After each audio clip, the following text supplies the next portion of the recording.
দেওয়ার সুযোগ দেওয়ার জন্য আপনাদের সকলকে অসংখ্য ধন্যবাদ।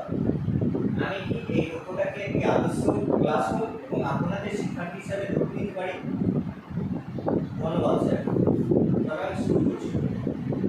গুড মর্নিং স্টুডেন্টস, তোমরা সবাই কেমন আছো? বা বেশ ভালো।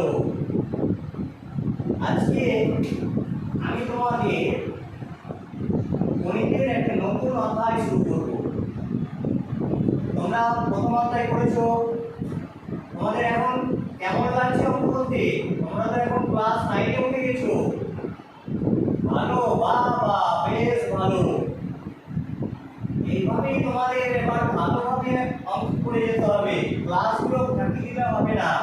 কেননা সামনে বছরই তোমাদের মাধ্যমিক পরীক্ষা, সেটাকে লক্ষ্য করে তোমাদের ভালোভাবে এগিয়ে যেতে হবে।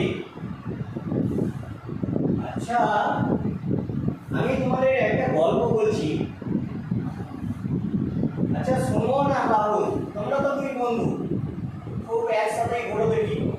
তোমাদের নিয়েই একটা গল্প বলছি। ধরো সুমন, তুমি আর তোমার বন্ধু রাহুল দুজনে বাজারে গেলে। মানে কে কে বাজারে গেলে? সুমন আর রাহুল। ধরো সুমন,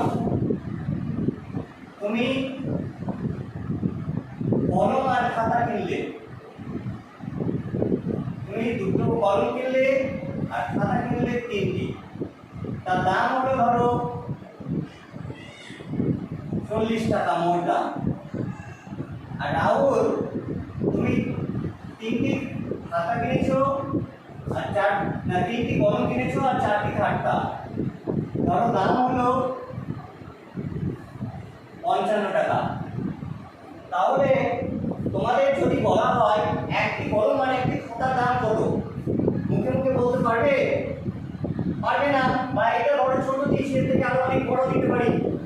তখন একটি খাতা এবং একটি কলমের দাম কত এটা নির্ণয় করতে পারবো কিভাবে? কেউ বলতে পারবে? পায়েল, তুমি কিছুটা দিয়েছো, তুমি বলছো সমীকরণের সাহায্যে। সেটা ঠিক আছে, কিন্তু কোন ধরনের সমীকরণের সাহায্যে কেউ বলতে পারবে? ঠিক আছে, আমি বলে দিচ্ছি। এটা আমরা সমাধান করতে পারবো রৈখিক সহজ সমীকরণের মাধ্যমে। তাহলে আজকে আমাদের আলোচ্য বিষয় কি? রৈখিক সহজ সমীকরণ। তাহলে আজকে আমরা এই রৈখিক সহজ সমীকরণ নিয়ে আলোচনা করব। রৈখিক সহজ সমীকরণ জানার আগে তোমাদের জানতে হবে রৈখিক সমীকরণটা কি। ধরো কোনো একটা সমীকরণ, সেখানে চলরাশি, তোমরা জানো চলরাশির ঘাত বা পাওয়ার, সর্বোচ্চ পাওয়ার যদি 1 হয় সেটাকে আমরা বলবো রৈখিক সমীকরণ। যদি x + b বলি, এটা দেখো তো x + b = 0। চলরাশি এখানে কত? x, এর পাওয়ার কত? কিছু নাই, মানে 1। তাহলে এটা কি ধরনের? এটা হলো রৈখিক সমীকরণ। আমরা যদি বলি x + bx + by + c, দেখো এটাও রৈখিক সমীকরণ। কিন্তু এই দুটোর মধ্যে পার্থক্য কি? এটা হচ্ছে একচল বিশিষ্ট রৈখিক সমীকরণ, কারণ এখানে দেখো একটা চলরাশি আছে, আর এটার ক্ষেত্রে দেখো দুটো চলরাশি আছে। তাহলে এটা হবে দুই চল বিশিষ্ট রৈখিক সমীকরণ। রৈখিক সমীকরণ বুঝে গেছো? এবার রৈখিক সমীকরণ যখন বুঝে গেছো, আমরা রৈখিক সহজ সমীকরণ জিনিসটা কি জানবো। দুটো রৈখিক সমীকরণ থেকে চলরাশির দুই বা ততোধিক রৈখিক সমীকরণ থেকে চলরাশির মান বের করার জন্য যখন আমরা তাকে একসাথে লিখি, সেটাকে বলা হয় রৈখিক সহজ সমীকরণ।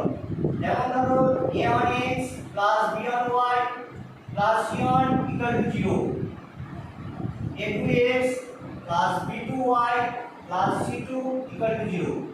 এই দুটো সমীকরণকে একত্রে বলবো আমরা রৈখিক সহজ সমীকরণ।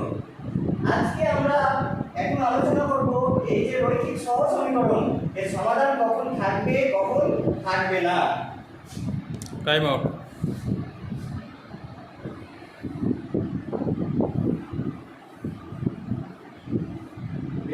নিয়ে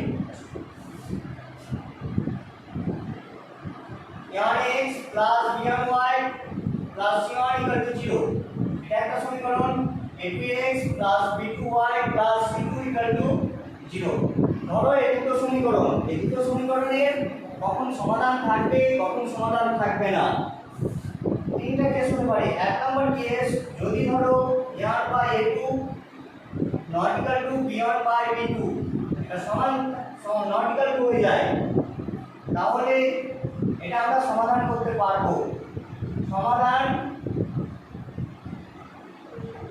যোগ্য এবং এর কত সমাধান থাকবে এবং একটি সমাধান থাকবে কয়টি সমাধান করলাম কিভাবে একটি সমাধান পাচ্ছি সেটাও দেখো গ্রাফের মাধ্যমে আলোচনা করছি ধরো এটা x অ্যাক্সিস এটা y অ্যাক্সিস ধরো এই সমীকরণটার এটা ধরো এই সমীকরণটার এটা তাহলে দেখো একটা বিন্দুতে ছেদ করলো তার মানে এর কয়টা সমাধান পাবো একটা দুই নম্বর কেস যদি a1 by a2 সমান b1 by b2 সমান c1 by c2 কিন্তু একটা কন্ডিশন এখানে c1 c2 0 হলে হবে না c1 not equal to 0 c2 not equal to 0 এরকম যদি কেস আসে তাহলে এটার ক্ষেত্রে আমরা অসংখ্য সমাধান পাবো সমাধানযোগ্য এবং অসংখ্য সমাধান পাবো এটা আমরা গ্রাফের মাধ্যমে কিভাবে দেখাবো তবে এটা x অ্যাক্সিস এটা y অ্যাক্সিস এই সমীকরণটা ধরো এটা তাহলে দ্বিতীয় সমীকরণটাও এর উপর দিয়ে যাবে তাহলে দেখো সমাধানগুলো এর উপরেই আছে তাহলে কতগুলো পাচ্ছি এর উপরে অসংখ্য পেতে পারি তাই এর সমাধান হচ্ছে অসংখ্য তিন নম্বর কেস যদি ধরো a1 by a2 সমান b1 by b2 not equal to c1 by c2 যদি এরকম কেস আসে তাহলে সমাধান নেই এই সমীকরণের বাইরের কোনো সমাধান পাবো না তাহলে কখন সমাধান করতে পারবো সেটা বুঝতে পারলে আচ্ছা এই সমাধান করার জন্য চারটা পদ্ধতি রয়েছে